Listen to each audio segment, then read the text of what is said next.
This is the 2025 Range Rover Velar Dynamic SE. Is it worth every penny? Hey everybody, it's Tom from Vehicle Visionary. I hope you're having a great day. Today I'm back at Land Rover of Shreveport and we're going to go over the particulars of this Velar and give you the details, at least the high points, in case this is something you're interested in buying. If you'd like to know more about it, maybe come in and buy it or anything else they have in inventory, check out the link down in the description of the video. And in a lot of ways, this looks like a mini Range Rover, but it has a smaller price too. We'll say a lower price. We're gonna have that classic look here on the front end with the grille design and our Land Rover logo down there, the Range Rover logo across the hood. I like the fact that it stands out as it does against this Fuji white exterior. And if you're curious, the interior is called Cloud.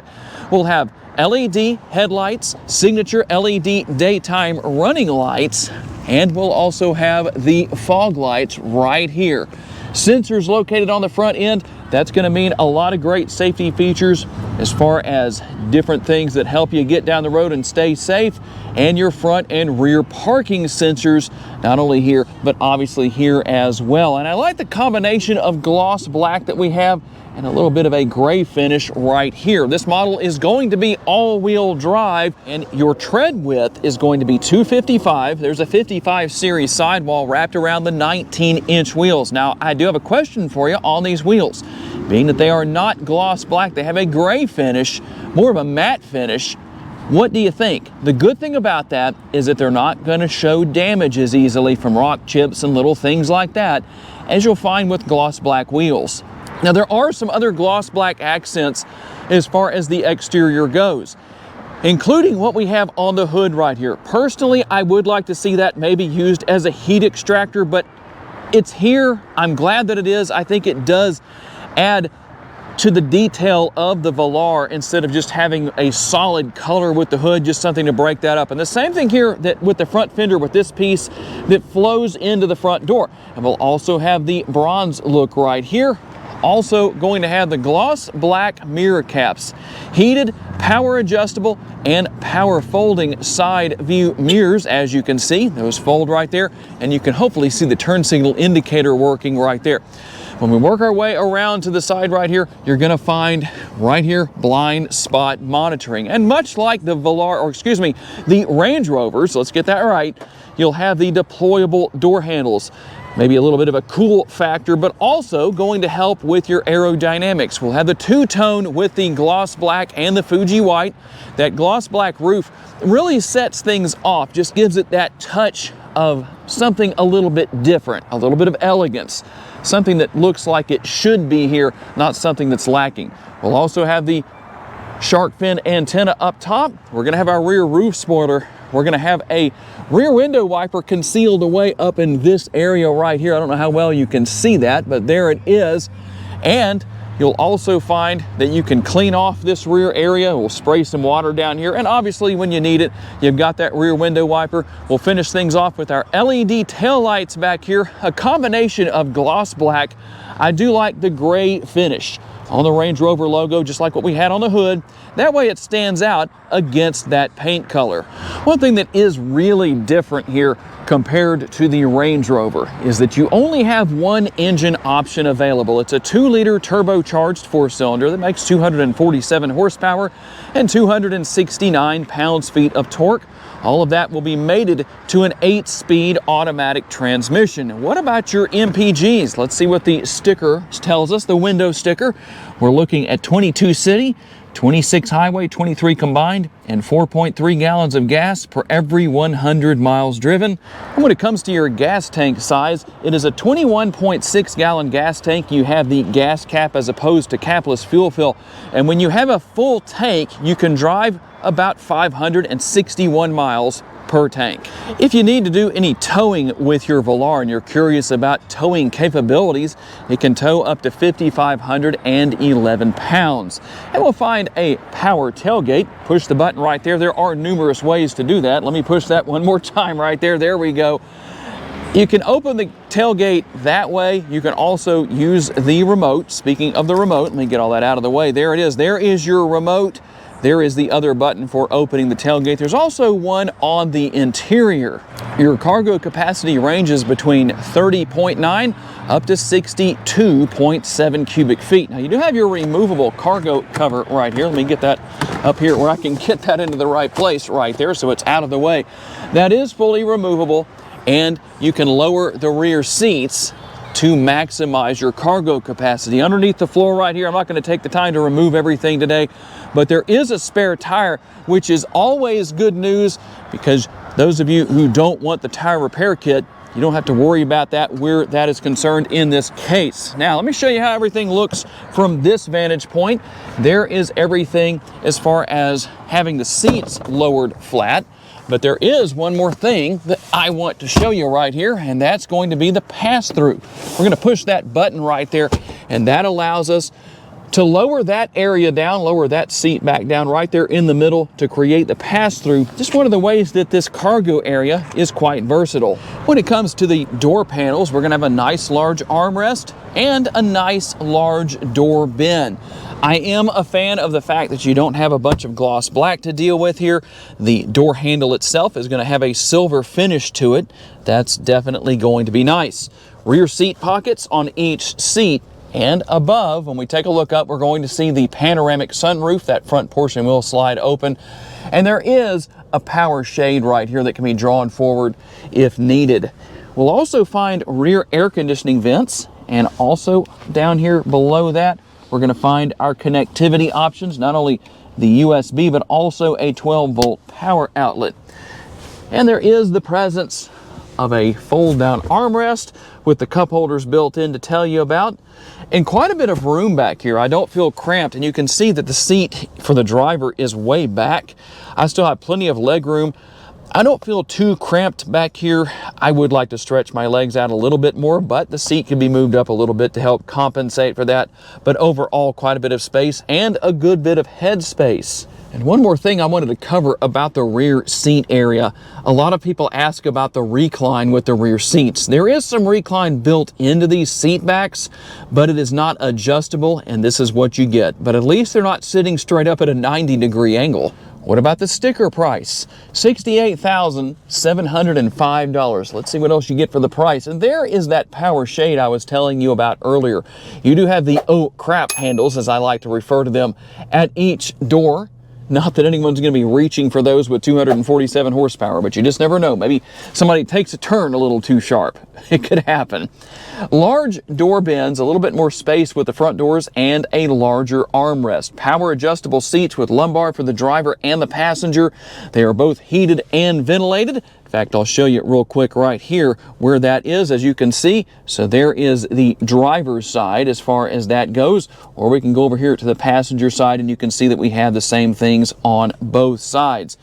We'll also have the glove box right here. Only a lower glove box. That is one difference between the Velar and the Range Rovers. If you go with the larger version, you won't have only the lower glove box, but also an upper glove box. But I don't think most people are too worried about that as far as that is concerned. On the driver's side door, we're going to find one thing that's definitely different from the passenger side, which is seat memory. I would like to see that on both sides. If the driver's side has it, the passenger side should have it too. We're also going to have our control for our power side view mirrors and power windows right here. All of that, I think you know what all of that is. Don't need to tell you too much about that. You control your headlights right here, your headlights and your taillights, turning those on and off or setting them to auto. You can't set your blinkers to auto, unfortunately, so you will have to use some energy, some extra effort to turn those on if you use them. Hopefully you do use them, by the way. Here's where you control your front and rear window wipers. And as far as your steering wheel mounted controls go, everything for cruise control right here. You also have the heated steering wheel. That's how you turn that on if you want to do that. When it's illuminated like that, it means it's on, and then obviously you can turn that back off. And right here, we're going to push that right there, and the arrows come up, and that allows us to go through and make several adjustments and get some information. And you can see right there the head-up settings. That means we do have a head-up display here. I don't know how well that's showing up on the camera or on the screen, but it is there. Sometimes it's hard to pick up. We'll also have the fully digital instrument cluster here. You've got your speedometer and your tachometer. A very nice modern look. There's your push button start for the engine, and you can also turn it off right there. We'll take a quick look here at the upper console. This is how you control the shade if you want to open or close that, and open or close the sunroof. We also have an auto dimming rear view mirror and the Pivi Pro infotainment screen. That effect you see going across the screen is not really happening. It's just happening with my camera. Unfortunately, just one of those things we deal with. And maybe that will make it a little bit better to change the theme from light to dark. So hopefully that helps out just a little bit. Tell me what you think. I've had people recommend that in the past. So we'll give it a shot here and see what happens. You can wirelessly pair your smartphone. You have Apple CarPlay and Android Auto. Very easy to deal with. You have your navigation built in, and just so much going on here as far as different bits of information you can go through. You have your slope assist. It'll give you the degrees of the slope you're driving on. You have your compass right there. There's a lot built in here. You also have your wheel info, and when I turn the wheels, in fact, you'll see that they actually turn there on the screen. And we also have our Wade sensing. This is a very capable vehicle in a multitude of driving situations, although a lot of people might say differently, but you have all of this here to show that that is indeed the case. And you have multiple camera views all around the Velar. So depending on where you need to see, you can literally see from every potential angle. And we can also go right here and select our angles. We can use the rear camera. We can also go to the front camera right there if we want to use that, and change the angle right there a little bit, make some changes as to what we're seeing. It's pretty easy to deal with.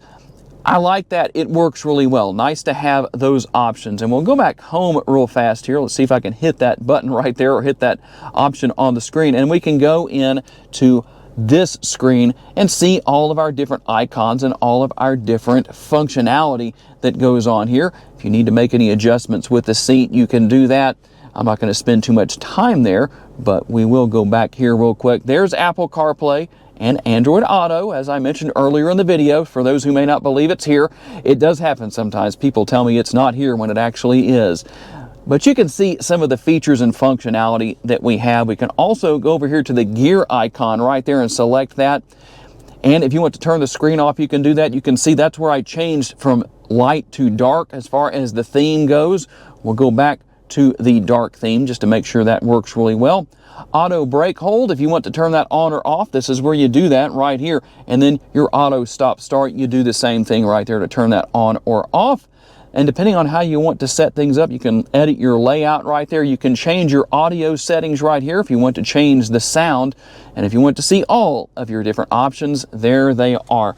A nice look overall with the dash area here. You can keep things hidden away, or we can gain access to our wireless charging pad here. There's also a USB port right there. And again, just like with those wheels out there, it's nice to not have a bunch of gloss black right here, because this isn't going to fingerprint up. The finish definitely works well where that's concerned. I like the shifter because it just fits so snugly in the palm of my hand. There's a button on the front of that I use to push. Just hold that down, and then you can go into reverse, you can go into drive, you can do whatever you need to do. You can see you have the nice bright thick trajectory lines right there.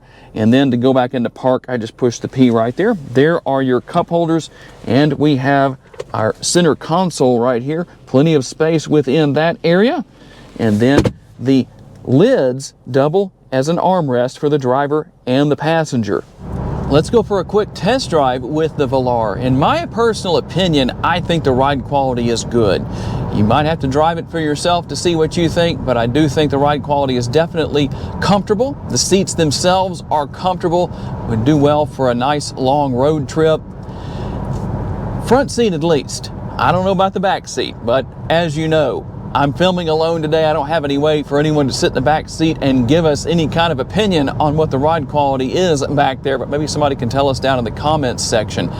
And one thing that I can definitely say with the head-up display, if you're wondering, there's obviously a lot of sunshine coming directly in today because of the sun's position during our test drive. I have the head-up display set at its brightest capability, so it's still very easy to see. that's a good thing. So always nice to have those kind of things to look at and consider. If I don't ask or answer that, I should say, somebody might ask that question if I don't talk about it.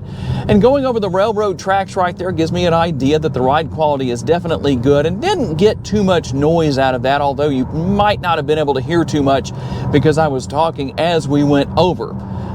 One way or another, it's a very enjoyable vehicle to drive. You may wonder about 247 horsepower. This isn't meant to be a rocket ship or some kind of a high-performance SUV, not with this engine under the hood.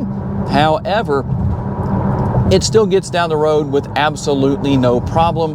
I haven't really pushed it hard to get up to speed, but for what I've done easing into the gas pedal, I've had absolutely no problem getting up to the speed limit, getting a little bit above the speed limit, depending on where I've been driving. And one of the great things about a vehicle like this, for those of you who don't live in Louisiana as I do, you're going to have a lot more snow and ice when you get further north than where I am. This is a good vehicle for that because of the fact that it's all-wheel drive. If you live in Northwest Louisiana, it's still a great vehicle to have with all-wheel drive for a multitude of driving situations. But when we do have that rare snow, which does happen every once in a while around here, it's nice to have something you can get around with because most people simply can't deal with that.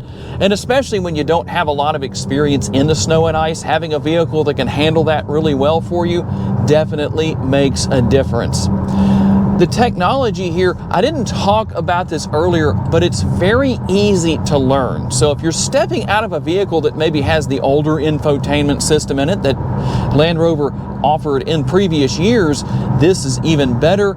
It's quicker to respond, and I think it's very easy to learn and use, probably better than what we previously had. Easy to see out of. You do have your blind spot monitoring to help out with all those sorts of things as far as letting you know what's going on around you. But overall, a very enjoyable vehicle to drive. Plenty of room. I don't feel cramped at all. Keep in mind, I am 5'10", but based on the adjustability that I know this driver's seat has built into it, whether you're 6 feet tall or whether you're 5 feet tall, I've had people ask about that. You can set things up with the seat and with the tilt and telescopically adjustable steering wheel to make everything perfect for you. And there it is, the 2025 Range Rover Velar Dynamic SE. Is it worth every penny? Tell me what you think down in the comments section. I'm always curious to know. I do want to say a special thanks to my friends at Land Rover of Shreveport for loaning me this Velar for the day so I could tell you all about it.